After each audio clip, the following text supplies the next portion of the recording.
ប្រិមត្តទូទស្សនិកជនយើងខ្ញុំសូមអនុញ្ញាតជម្រាបជូនព័ត៌មានសំខាន់នៅវេលាព្រឹកនេះបន្តហើយថ្ងៃនេះថ្ងៃ6កើតខែចែកឆ្នាំមមីឆស័កពុទ្ធសករាជ2558ត្រូវថ្ងៃពុធទី25ខែមីនាគ្រិស្តសករាជ2015មុននឹងចូលរឿងរ៉ាវលំអិតពាក់ព័ន្ធទៅនឹងបញ្ហាសន្តិសុខសង្គមនៅក្នុងស្រុកទេសរបស់យើងសូមបកគោព្រះជូនលោកសកជម្រាបជូនមេតិកាជាមុនសិនបាទបាទសូមអរគុណច្រើនលោកបុត្រាមេតិកាព័ត៌មានសំខាន់នៅព្រឹកនេះរួមមានអាជីវកម្មអត់មានច្បាប់កិនថ្មនៅក្នុងខេត្តរតនគិរីកំពុងតែធ្វើសកម្មភាពបើទោះបីជាមន្ទីរជំនាញបានចាត់ការរបៀបយ៉ាងណាក៏ដោយបាទរឿងមួយទៀតគឺពាក់ព័ន្ធទៅនឹងគេហៅថាកសិកម្មតិចសិនគឺមានការរកឃើញថាប្រជាកសិករខេត្តបន្ទាយមានជ័យ 70% ប្រើប្រាស់ជីគីមីបាទច្រើន 70% ណាបាទហើយមករឿងទៀតតាក់ទិនទៅនឹងបញ្ហាឈើវិញម្ដងគឺថាមន្ត្រីជាន់ខ្ពស់ក្រសួងកសិកម្មបានព្រមានដល់មន្ត្រីដែលកាងឈ្មោះឈើឆ្លងដែនរឿងនេះនៅមណ្ឌលគិរីបាទនៅមានព័ត៌មានជាច្រើនទៀតដែលយើងខ្ញុំនឹងផ្ដល់ជូនជាបន្តបន្ទាប់ហើយដំបូងនេះសូមអនុញ្ញាតបកគលវិរៈទៅលោកបុត្រាលំអិតពីរឿងអាជីវកម្មអត់មានច្បាប់កិនថ្មនៅក្នុងខេត្តរតនគិរីបាទសូមជួយសូមអរគុណលោកសកទូរទស្សនិកជនការដ្ឋានមួយកន្លែងដែលកំពុងតែបង្ហាញសកម្មភាពរបស់ខ្លួនហើយអត់ច្បាប់ធ្វើអាជីវកម្មទៀតនោះគឺស្ថិតនៅក្នុងចំការម៉ៃសាក់ភូមិសិកឃុំតាអងស្រុកកូនមុំខេត្តរតនគិរីជាកម្មសិទ្ធិរបស់លោកពៅសៀកអតីតមេបញ្ជាការកងរាជអាវុធហត្ថខេត្តរតនគិរីកំពុងលួចធ្វើសកម្មភាពកិនថ្មលក់ហូរហែបើទោះបីជាការដ្ឋាននេះអត់ច្បាប់យ៉ាងណាក៏ដោយបាទឯកឧត្តមមេងស័កធីរ៉ាដែលជារដ្ឋលេខាធិការក្រសួងរ៉ែនិងធម្មពលបានថ្លែងក្នុងសន្និសីទកាសែតកន្លងទៅថ្មីថាគ្រប់អាជីវកម្មរ៉ែក្នុងខេត្តរតនគិរីទាំងអស់មានច្បាប់តែមួយគត់ស្ថិតក្នុងភូមិធួយអំពិលឃុំចាអ៊ុងស្រុកអូជុំក្រៅពីនោះគឺសុទ្ធសឹងតែគ្មានច្បាប់ទាំងអស់បាទហើយតេតិនទៅនឹងអាជីវកម្មកិនថ្មទាំងអស់ខាងលើហ្នឹងលោកពៅសៀកជាម្ចាស់ការដ្ឋានកិនថ្មមួយកន្លែងស្ថិតនៅក្នុងចំការម៉ៃសាក់ខាងលើបានឲ្យដឹងថាអាជីវកម្មកិនថ្មរបស់លោកគឺធ្វើដោយកម្លាំងពលកម្មទេមិនមានដាក់គ្រឿងចាក់ធ្វើធំដុំដោយគេទេហើយត្បិតអីតែបច្ចុប្បន្នច្បាប់មិនទាន់បានអនុញ្ញាតមែនតែលោកក៏បានសុំការអនុញ្ញាតពីប្រធានមន្ទីររ៉ែនិងធម្មពលដែលកន្លងមកហើយចំណែករឿងលក់ថ្មវិញគឺរាល់ថ្ងៃនេះ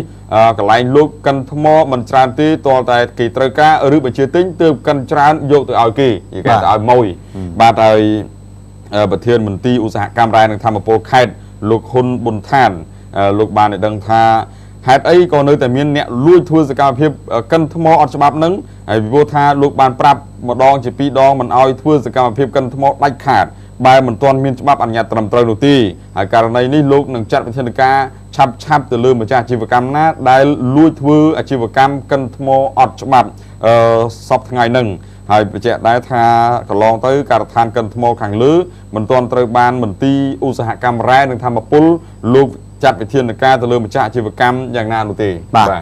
មានសេចក្តីពន្យល់ឬក៏បកស្រាយពីម្ចាស់អាជីវកម្មដែលថាអត់មានច្បាប់ទេណាតបបានទេណាបាទនៅគាត់ថាអត់ទាន់មានច្បាប់ដែរគាត់ថាធ្វើគាត់បាននិយាយណាបាទគាត់បាននិយាយថាធ្វើដោយដៃទេមិនមានម៉ាស៊ីនធុនធំដៃមិនបើឃើញអានោះចុងហើយបាទហ្នឹងគេថាគាត់ថាអញ្ចឹងបាទអរគុណទោះបីជាយ៉ាងណាក៏ដោយគឺថាការជីកទៅក្រោមដីដើម្បីស្វែងរករ៉ែឬក៏កិនថ្មកិនអីនោះវាមានការប៉ះពាល់ដល់បរិស្ថាននិងដល់តំបន់នំផងដែរអញ្ចឹងហើយបានជានៅក្នុងច្បាប់ទម្លាប់គេឲ្យយើងសុំច្បាប់ទោះបីជាក្នុងទម្រង់យ៉ាងណាក៏ដោយពីលើកលែងដែលយើងយកដៃទៅកាយជាលក្ខណៈប្រជាពលរដ្ឋម្នាក់ប៉ុន្តែម្នាក់យូររាប់សិបនាក់ក៏មានបញ្ហាដូចគ្នាដែរដែលអាជ្ញាធរលោកនឹងចាត់វិធានការសំរុំណាមួយដែលមិនប៉ះពាល់ដល់ទំនាក់ទំនងល្អនិងផលប្រយោជន៍ផ្សេងប៉ុន្តែពាក់ព័ន្ធនឹងការធ្វើអាជីវកម្មបែបហ្នឹងគឺថាប្រហែលជាមន្ត្រីជំនាញលោកនឹងវិនិច្ឆ័យថាតើគួរតែអនុញ្ញាតឲ្យដោយអត់ច្បាប់ឬក៏ត្រូវសុំច្បាប់ពាក់ព័ន្ធទៅនឹងបញ្ហានេះស្តៀងគ្នានឹងដែរគឺថ្មីនឹងប្រមុខរាជរដ្ឋាភិបាលកម្ពុជាសម្ដេចនាយករដ្ឋមន្ត្រីហ៊ុនសែនបានដាក់ប័ណ្ណបញ្ជាពាក់ព័ន្ធទៅនឹងរឿងគេហៅថាខ្សាច់និយាយរួមខ្សាច់ទាំងអស់ឲ្យតែពាក់ព័ន្ធខ្សាច់គឺជាសមត្ថកិច្ចផ្ដាច់មុខរបស់ក្រសួងធម្មពលរ៉ែបាទក្រសួងធម្មពលរ៉ែអញ្ចឹង តេតិនទៅនឹងរ៉ែក្រោមដីរ៉ែក្នុងដីក៏ជាក្រសួងឧស្សាហកម្មរ៉ែនិងធម្មពលដែរដែលមានមន្ទីរជំនាញនៅតាមខេត្តនីមួយៗជាសេណារីយ៉ូហើយបើសិនជាជំនាញតាមខេត្តមួយមិនចាត់ការទេអាហ្នឹងក៏មិនដឹងថាម៉េចប៉ុន្តែលោកឋាននឹងចាត់ការអរគុណឥឡូវខ្ញុំសូមបន្តម្ដងណាបាទសូមជួយនិយាយច្រើនបន្តិចគឺថាយុវជនជាង100នាក់នឹងរួមគ្នាធ្វើកម្មវិធីពិសេសមួយគឺការលើកកម្ពស់វប្បធម៌ជាតិនៅចុងសប្តាហ៍ហ្នឹងតើរូបភាពនៃការលើកកម្ពស់វប្បធម៌ជាតិនោះជាអ្វីខ្លះបាទក្រុមយុវជនស្ម័គ្រចិត្តដែលមកពីសាកលវិទ្យាល័យនានានៅក្នុងរាជធានីភ្នំពេញហើយគេដាក់ឈ្មោះថាក្រុមរិទ្ធសាយបាទគ្រងរៀបចំកម្មវិធីលើកកម្ពស់វប្បធម៌ខ្មែរនៅចុងសប្តាហ៍នេះដោយផ្ដោតសំខាន់លើការបង្ហាញស្នាដៃយុវជនខ្មែរនិងទម្រង់សិល្បៈដែលប្រឈមនឹងការបាត់បង់ជាចំណុចពិសេសនៅក្នុងសន្និសីទកសែតនៅព្រឹកថ្ងៃទី23ហ្នឹងលោកឡាវវុធីប្រធានក្រុមរិទ្ធសាយបានដឹងថាកម្មវិធីស្នាដៃនិងអនាគតលើកទី3នេះក្នុងគោលបំណងបង្កើនការយល់ដឹងដល់ប្រជាពលរដ្ឋខ្មែរហើយពិសេសគឺថាក្រមយុវជនយុវនារីក្នុងការចូលរួមថែរក្សានិងលើកកម្ពស់វប្បធម៌ខ្មែរហើយវាក៏ជាវេទិកាមួយសម្រាប់យុវជនដែលមានទេពកោសល្យនិងមានគំនិតច្នៃប្រឌិតខាងផ្នែកសិល្បៈបាទគឺមានឱកាសបញ្ចេញនូវស្នាដៃរបស់ខ្លួនផងដែរលោកបានបញ្ជាក់ថាតាមការអង្កេតមកដល់បច្ចុប្បន្ននេះសន្ទុះរបស់សិស្សានុសិស្សនិងយុវជនហាក់ដូចជាមិនសូវមានការគ្រប់គ្រងនិងស្រឡាញ់សិល្បៈវប្បធម៌ខ្មែរទេទាំងនេះដោយសារតែមានលំហូរចូលនៃវប្បធម៌បរទេសយ៉ាងច្រើនទើបធ្វើឲ្យយុវជនមួយចំនួនណាមិនចាប់អារម្មណ៍លើវប្បធម៌របស់ខ្លួនដូច្នេះហើយកម្មវិធីនេះគឺចង់តាក់ទាញយុវជនឲ្យចូលទស្សនាដើម្បីឲ្យបានជ្រួតជ្រាបអំពីទម្រង់សិល្បៈខ្មែរនិងភាពប៉ិនប្រសប់របស់សិល្បកររបាំហើយជំរុញឲ្យមានការផ្សព្វផ្សាយនៅសិល្បៈវប្បធម៌ខ្មែរបន្តទៅទៀតបាទហើយតេតិនទៅនឹងបញ្ហានេះគឺថាកម្មវិធីពិព័រណ៍វប្បធម៌នឹងប្រព្រឹត្តទៅរយៈពេល2ថ្ងៃចាប់ពីថ្ងៃទី28រហូតដល់ថ្ងៃទី29ខែមីនានៅសាលមហោស្រពចតុមុខដោយរំពឹងនឹងមានយុវជនចូលរួមទស្សនាជាង8000នាក់នៅកាលពីឆ្នាំ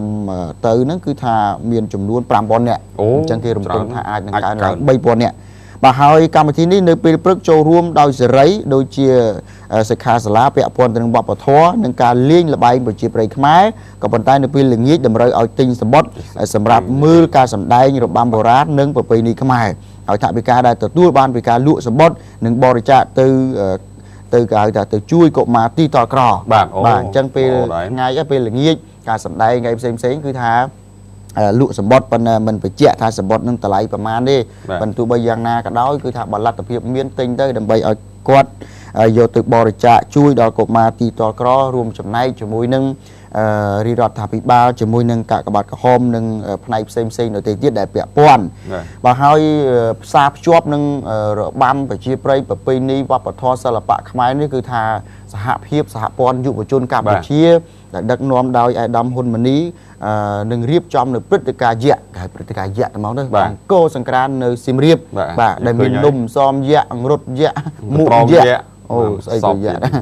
បាទហើយមានការរាំ Madison 2015នាក់Madison ត្រូវឆ្នាំថ្មីឆ្នាំសកលយើងនេះបាទប្លែកបើហើយក្រមសហភាពសហព័ន្ធយុវជនកម្ពុជាហ្នឹងក៏នឹងគ្រោងរៀបចំគេហៅថាបង្ហាញឬក៏បង្រៀនដល់យុវជនខ្មែរយើងអំពីច្បាប់ស្ដីអំពីការបោះឆ្នោតថ្មីដែរណាច្បាប់ថ្មីដែលនឹងចូលជាធរមាននៅពេលខាងមុខហ្នឹងគឺថានឹងបង្រៀនឲ្យយុវជនដឹងអំពីច្បាប់បោះឆ្នោតច្បាប់ស្ដីអំពីកោជបហ្នឹងព្រោះយុវជនគឺជាសសរទ្រូងនៃប្រទេសជាតិយើងបាទគុណសូមអនុញ្ញាតជូនទៅលោកបត្រាបន្តចុះបាទអរគុណលោកសខៈទូរទស្សនិកជនត្រឡប់ទៅកាន់ខេត្តកោះកុងដូចជារឿងស្ងប់ស្ងាត់ពេកកោះកុងឥឡូវកោះកុងនិយាយពីច្បាប់ផ្សព្វផ្សាយចរាចរណ៍ផ្លូវគោកថ្មីចូលដល់ចរាចរណ៍បាទអញ្ចឹងទេខាងមន្ទីរសាធារណការនិងដឹកជញ្ជូនខេត្តកោះកុងលោកបានផ្សព្វផ្សាយចរាចរណ៍ផ្លូវគោកថ្មីដល់មន្ត្រីមន្ទីរនានាជុំវិញខេត្តសិស្សសានុសិស្សកងកម្លាំងកងរាជអាវុធហត្ថនិងនគរបាលចរាចរណ៍នឹងជាង200នាក់ចូលរួមនៅក្នុងឱកាសនោះហើយតាមការបញ្ជាក់បន្ថែមពីលោកប៉ែនបូរ៉ានដែលជាអនុរដ្ឋលេខាធិការក្រសួងសាធារណការនិងដឹកជញ្ជូនបានបញ្ជាក់ថាចេះច្បាប់ចរាចរណ៍ផ្លូវគោកថ្មីហ្នឹងគឺមានការបង្កើនទោសទណ្ឌពិន័យជាទឹកប្រាក់ បាទហើយនឹងការដាក់ពន្ធនាគារបន្ថែមទៀតដែលទាំងនេះគឺជាការគិតគូរថែរក្សាអាយុជីវិតមនុស្សនិងសត្វទ្រព្យសម្បត្តិរបស់រដ្ឋនិងឯកជនឲ្យកាន់តែតឹងរឹងប្រសិនបើប្រជាពលរដ្ឋចង់ជៀសផុតពីការរងគ្រោះដោយសារគ្រោះថ្នាក់ចរាចរណ៍អញ្ចឹងទេដោយសារតែខាត់បងមួយឆ្នាំរាប់សិបលានដុល្លារទើបខាងរាជរដ្ឋាភិបាលបានចេញច្បាប់ថ្មីបន្ថែមទៀតនិងពិន័យទៅនោះបងប្អូនប្រជាពលរដ្ឋដែលខិតខំគ្រប់ច្បាប់ចរាចរណ៍បានជាប់ជួនមិនឲ្យមានការកាត់ឡើងបន្ថែមទៀតដោយសារតែមានការពិន័យទុះទណ្ឌធ្ងន់ជាងមុនបន្តិចអាដាមបានពីវនីវដល់រដ្ឋមន្ត្រីដូចជាមន្ត្រីស្ថាប័នមន្ត្រីមិនពីវនីវដល់រដ្ឋមន្ត្រីច្រឡំអាដាមបានពីវនីវដល់មន្ត្រីឬក៏ស្ថាប័នផ្សេងឲ្យមានការយកចិត្តទុកដាក់បន្ថែមទៀតក៏ដូចជាប្រជាពលរដ្ឋសិស្សានុសិស្សក្នុងខេត្តកោះកុងជាពិសេសនោះគឺត្រូវចូលរួមអនុវត្តខ្ជាប់ខ្ជួននិងមានប្រសិទ្ធភាពខ្ពស់ច្បាប់ចរាចរណ៍ថ្មីដែលស្នើឲ្យសមត្ថកិច្ចមានទូនីតិត្រួតពិនិត្យនិងការធ្វើចរាចរណ៍នៅតាមផ្លូវត្រូវតែរឹតបន្តឹងបន្ថែមទៀតជាពិសេសនោះគឺគេហៅថាចំពោះអ្នកបញ្ជាចរាចរណ៍ត្មងគឺជាគំរូដល់សាធារណជនក្នុងការគោរពច្បាប់ចរាចរណ៍ក្នុងការទប់ស្កាត់ការកាត់បន្ថយគ្រោះថ្នាក់ចរាចរណ៍នៅកម្ពុជាឲ្យមានកម្រិតទាបជាអតិបរមាបាទតែនឹងហើយដែលឥឡូវនេះគឺថាកំណើននៃការស្លាប់ដោយសារគ្រោះថ្នាក់ចរាចរណ៍ក្នុងមួយថ្ងៃវាឡើងរហូតដល់ទៅ6នាក់នៅក្នុងមួយថ្ងៃកាលពីមុនយើងថា5អាចនឹងទៅដល់6បាទឥឡូវនេះគឺថាជាមធ្យមនឹងវាចាប់ដើមលេខ6តែហ្មងបាទចាប់ដើមលេខ6ពេលខ្លះដោយសារតែកំណើនមនុស្សវាកើនឡើងកំណើនមធ្យោបាយដឹកជញ្ជូនធ្វើដំណើរក៏កើនឡើងហើយពេលខ្លះមកពីការធ្វើប្រហែលនឹងការមិនគោរពប្រតិបត្តិច្បាប់ដែលមានចែងហើយមិនមានការយោគយល់គ្នាចង់ឈ្នះគ្នាក៏មានដែរអ្នកខ្លះហ្នឹងគាត់ថាដាក់ឲ្យលឿនមកអាងផ្លូវស្អាតផ្លូវលួងអញ្ចឹងបានថាកុំអាងផ្លូវស្អាតឥឡូវផ្លូវមុខកន្លែងស្ថានីយ៍កាន់ស្អាតស្អាតដែរកុំបើកលឿនពេកឲ្យឆ្លាមមកលោកមន្ត្រាហ្នឹងម៉ូតូខ្ញុំអាចបើកលឿនបានអរគុណណាស់ឥឡូវសូមចូលរឿងមួយទៀតពាក់ព័ន្ធទៅនឹងបញ្ហាកសិកម្មបញ្ហាកសិកម្មនេះផ្ដោតទៅលើបញ្ហាឈើបាទឈើក្រសួងកសិកម្មបានរំលឹកឲ្យអាជ្ញាធរខេត្តមណ្ឌលគិរីនិងសមត្ថកិច្ចដែលពាក់ព័ន្ធនឹងទប់ស្កាត់បទល្មើសនៅតាមប៉ុស្តិ៍ច្រកព្រំដែននិងច្រករបៀងបាទច្រករបៀងនឹងជាពិសេសជាងគេហ្មងបាទមន្ត្រីជាន់ខ្ពស់ក្រសួងកសិកម្មរុក្ខាប្រមាញ់និងនេសាទបានស្នើឲ្យអាជ្ញាធរខេត្តមណ្ឌលគិរីនិងសមត្ថកិច្ចពាក់ព័ន្ធបន្តសហការនៅក្នុងការទប់ស្កាត់និងការបង្ក្រាបបទល្មើសព្រៃឈើនៅតាមបន្ទាត់ព្រំដែននិងច្រករបៀងព្រមទាំងសហការក្នុងការទប់ស្កាត់បង្ក្រាបបទល្មើសព្រៃឈើនៅតាមបន្ទាត់ព្រំដែននិងច្រករបៀងអានឡើងវិញព្រមទាំងពិនិត្យក្រុមហ៊ុនមួយចំនួន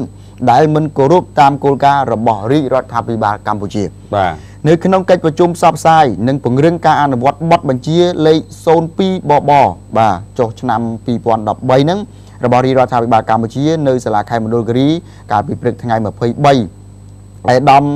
ម៉ានសុគ្រីអនុរដ្ឋលេខាធិការក្រសួងកសិកម្មរុក្ខាប្រមាញ់និងនេសាទបានទទូចឲ្យបងប្អូនប្រជាពលរដ្ឋរាយការណ៍ជាបន្ទាន់មកមន្ទីរជំនាញឬក៏ក្រសួងបើសិនជាបានឃើញមានការដឹកជញ្ជូនឈើឆ្លងកាត់ព្រំដែនខុសប្រក្រតីនៅតាមប៉ុស្តិ៍ចំនួន6ក្នុងខេត្តមណ្ឌលគិរីបាទអញ្ចឹងប៉ុស្តិ៍អីខ្លះនៅខេត្តមណ្ឌលគិរីចាំមើលប៉ុស្តិ៍ទាំង6នោះរួមមានប៉ុស្តិ៍3ប៉ុស្តិ៍4ប៉ុស្តិ៍5ប៉ុស្តិ៍6ប៉ុស្តិ៍7និងប៉ុស្តិ៍8ដាក់លេខអញ្ចឹងហ្មងដាក់ឲ្យច្បាស់ខ្ញុំចេះឆ្ងល់ប៉ុស្តិ៍6មានប៉ុស្តិ៍1ប៉ុស្តិ៍2ប៉ុស្តិ៍3ប៉ុស្តិ៍4ប៉ុស្តិ៍5ប៉ុស្តិ៍6បាទអានឹងដាក់អញ្ចឹងហ្មងបាទដើម្បីឲ្យក្រសួងចាត់វិធានការទប់ស្កាត់និងបង្ក្រាបឲ្យបានទាន់ពេលទាន់វេលាបាទដល់បានបន្តទៀតថានឹងចាត់វិធានការតាមច្បាប់ចំពោះមន្ត្រីជំនាញឬក៏សមត្ថកិច្ចណាមួយដែលគប់គិត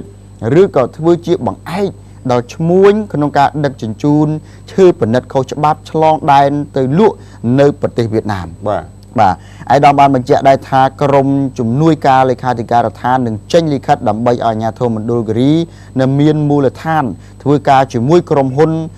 ក៏ដូចជាអ្នកដែលពាក់ព័ន្ធផ្សេងទៀតអំពីករណីបទល្មើសព្រៃឈើហ្នឹងបាទហើយជាពិសេសការដឹកជញ្ជូនហ្មងការគេហៅថាការដាក់បទបញ្ជាបទបញ្ញត្តិរបស់ក្រសួងកសិកម្មបានធ្វើឡើងបន្ទាប់ពីមានបទល្មើសនៅក្នុងទីរួមខេត្តមណ្ឌលគិរីដែលហាក់បីដូចជាមានសន្ទុះខ្លាំងឡើងបន្តិចហើយជាពិសេសគឺថាតាមច្រករបៀងទាំង6ខាងលើនិងក្រុមហ៊ុនដីសម្បត្តិសេដ្ឋកិច្ចមួយចំនួនកំពុងអនុវត្តខុសពីគោលការណ៍របស់ក្រសួងដែលបានកំណត់បាទអញ្ចឹងខុសពីគោលការណ៍បាទ chẳng nhóm đôi chia trong bạch trẻ tại trầm năng phần này trong bạch trẻ ông pi tu lệ nơi mình đôi gri Rotnagiri và Rotnagiri chứ cái mình đôi gri đấy mình đôi gri ô trời trời làm phần này và nếu khăn rồi tập bao preacher mình đôi gri lúc cái cọt nó bạn đừng thay không dạ bay khai đam sang bị von đập rắm đi mình thấy chủng liên ban xã ca chủng môi nâng cầm lăng chẳng bayហើយមានការគ្រប់គ្រងពីអាជ្ញាធរខេត្តនិងស្ថាប័នតុលាការបានចុះទប់ស្កាត់និងបង្ក្រាបបទល្មើសព្រៃឈើនិងសត្វព្រៃសរុបបានចំនួន65ករណីក្នុងនោះគឺថាកំពុងតែចាត់ការ30ករណីពីនៃអន្តរការ12ករណីនិងបានបញ្ជូនទៅសាលាដំបងខេត្ត23ករណីហើយក្នុងប្រតិបត្តិការនេះដែរសមត្ថកិច្ចចម្រុះបានរឹបអូសឈើប្រណិតបានជាង117ម៉ែត្រគូបញ៉ាឈើអាលេខ1ជាង5ម៉ែត្រគូបរថយន្តចំនួន37គ្រឿងបាទអាណាស្អាតសូមមួយគ្រឿងមកបងតាក់ទ័រសណ្ដោងរមាក់ចំនួន6គ្រឿងទូចក្រយានយន្ត22គ្រឿងរណាយន្តចំនួន8គ្រឿងនិងខាត់ជនល្មើសចំនួន16នាក់បាទចឹងអត់សុំជនល្មើសមកផ្ទះខ្ញុំទេណាផ្ទះបងតូចផងអៀតបាទអរគុណនេះគឺជាការបង្ក្រាបរបស់ខណ្ឌរដ្ឋបាលព្រៃឈើមណ្ឌលគិរីប៉ុន្តែទន្ទឹមនឹងការបង្ក្រាបនោះក៏មានការលួចឆ្មក់តាមច្រករបៀងផ្សេងតែពេលខ្លះសមត្ថកិច្ចជំនាញលោកក៏មិនបានឃើញដែរអញ្ចឹងហើយបានជាអាដាមអនុរដ្ឋលេខាធិការទទួលឲ្យបងប្អូនប្រជាពលរដ្ឋរាយការណ៍ផ្ដល់ព័ត៌មាននៅពេលដែលឃើញរថយន្តឬក៏ឃើញបទល្មើសព្រៃឈើការដឹកជញ្ជូនឆ្លងកាត់ឬក៏ឆ្លងដែនហ្នឹងគឺថាដល់សមត្ថកិច្ចជំនាញអញ្ចឹងហើយសមត្ថកិច្ចគឺថាបង្កលក្ខណៈងាយស្រួលដោយមធ្យោបាយណាឧបមាថាទូរស័ព្ទបើកទូរស័ព្ទរបៀបម៉េចផ្ដល់លេខទូរស័ព្ទបែបណាដើម្បីឲ្យបងប្អូនប្រជាពលរដ្ឋលោកផ្ដល់ដំណឹងទៅបាទក៏ប៉ុន្តែអាចទូរស័ព្ទចូលផងកុំ busy ឬក៏ជាប់រវល់ក្រៅតំបន់សេវាមិនអាចតាក់ទងបានទេឬក៏ទូរស័ព្ទចូលតែមិនលើកពេលខ្លះទូរស័ព្ទលើកប៉ុន្តែនៅពេលដែលប្រាប់ថាកំពុងតែជាប់រវល់ប្រជុំប៉ុន្តែជាប់រវល់សូត្រមុនសោះបាទហ្នឹងនិយាយទូទៅទេមិនមែនចោទប្រកាន់ថាគាត់អញ្ចឹងណាតែសូមឲ្យបើកសូមឲ្យលើកសូមឲ្យចាត់ការបាទអរគុណឥឡូវទៅទៀតមករឿងខ្លីចុងក្រោយសម្បត្តិនៅវិញអញ្ចឹងលោកឈុំវិជ្រាប្រធានមន្ត្រីកសិកម្មរុក្ខាប្រមាញ់និងនេសាទខេត្តថ្លែងថាការបាទខេត្តបាត់ដំបងការប្រើប្រាស់ដីបានត្រឹមត្រូវជីបានត្រឹមត្រូវធ្វើឲ្យកសិករទទួលបានទិន្នផលខ្ពស់វាអាស្រ័យទៅលើការចេះប្រើស្ថានភាពដីនិងជីការជ្រើសរើសពូជបានល្អមិនត្រឹមតែប៉ុណ្ណោះទេគឺកសិករត្រូវតែធ្វើឲ្យផ្ទៃដីស្រែបងប្អូននឹងរៀបស្មើដើម្បីបង្កើនប្រសិទ្ធភាពនៃការប្រើជីភ្ជួរពេលដីនៅសើមនិងត្រូវមានប្រព័ន្ធបញ្ចូលទឹកដើម្បីម្ចាស់ការបានក្នុងការដាំជីឬក៏ដាក់ដាំជីការដាក់ជីឬក៏ការដាំស្រូវគេហៅថាប្រកបរដូវវស្សានៅពេលដែលប្រភេទនេះគឺទាមទារទៅការប្រើប្រាស់ជីជាកំហិតណាហើយទិន្នផលទាបជាងគឺពី2ទៅ3តោនក្នុង1ហិកតាត្រូវការដាក់ជីតិចតួចបំផុតអញ្ចឹងទេ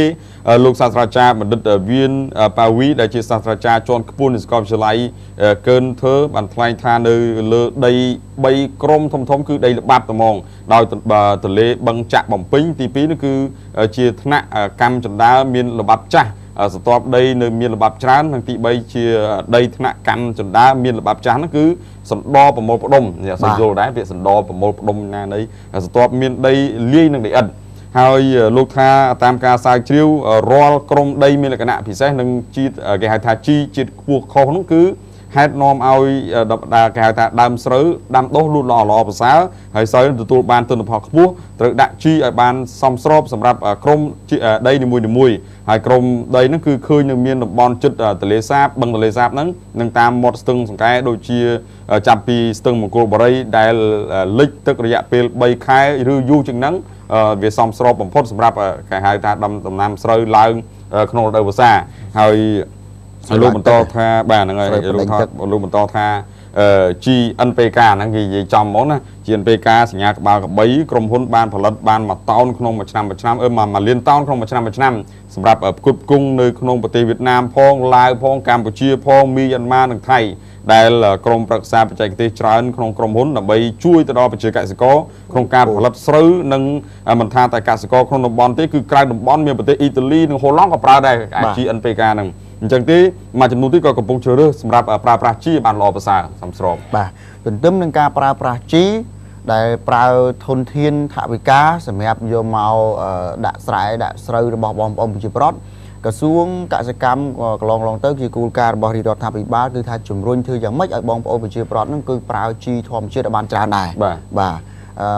កាត់បន្ថយការចំណាយហើយវាមិនប៉ះពាល់ដល់សុខភាពផ្សេងៗដទៃទៀតជាពិសេសគឺថាយើងកំពុងតែប្រកួតប្រជែងអង្គក្រអូបឬក៏ស្រូវក្រអូបនៅលើឆាកអន្តរជាតិដែលយើងបានលេខ1ប្រហែលឆ្នាំជាប់គ្នាណាលេខ1ថាយើងក្រអូបហ្នឹងដូច្នេះគេគិតអំពីលក្ខខណ្ឌការប្រើជីការរក្សាទុក